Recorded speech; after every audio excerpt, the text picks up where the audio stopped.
Welcome to my YouTube channel, Tony Su Vega, your feng shui guru and paranormal expert. Today is Saturday, 2nd day of September 2023, and it is the day of the pig. Ngayong araw na ito ng baboy, maisip natin anong maganda o pinaka-effective na kulay na isusuotin natin sa araw na ito. Pinakamaganda ang kulay itim.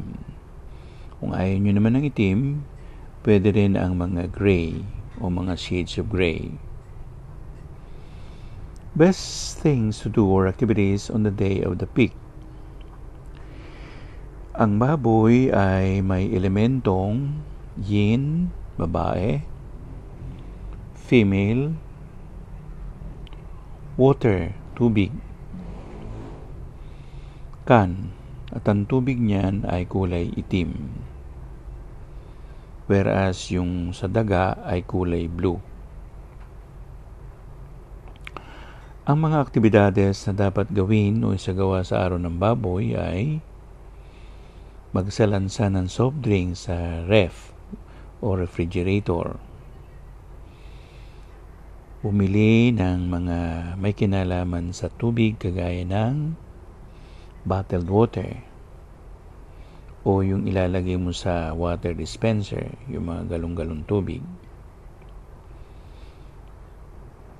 Pumunta ka sa drugstore or chemist store at bumili ka ng gamot o ng food supplement. Pwede rin naman magpunta ka sa isang palengke at bumili ka ng mga tahong, halaan, talaba o mga aning dagat. Pwede rin ang isda.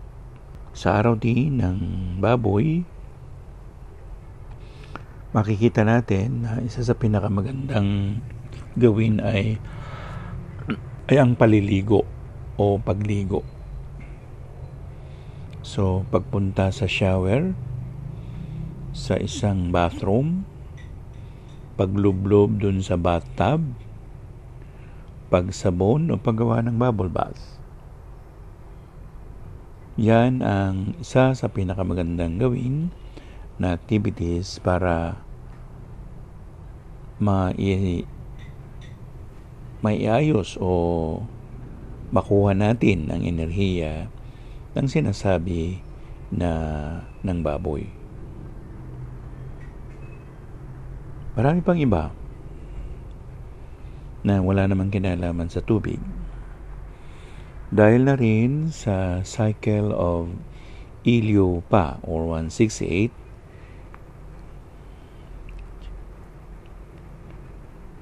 sa tatlong magkakasunod na yun, the pig, the dragon, and the horse.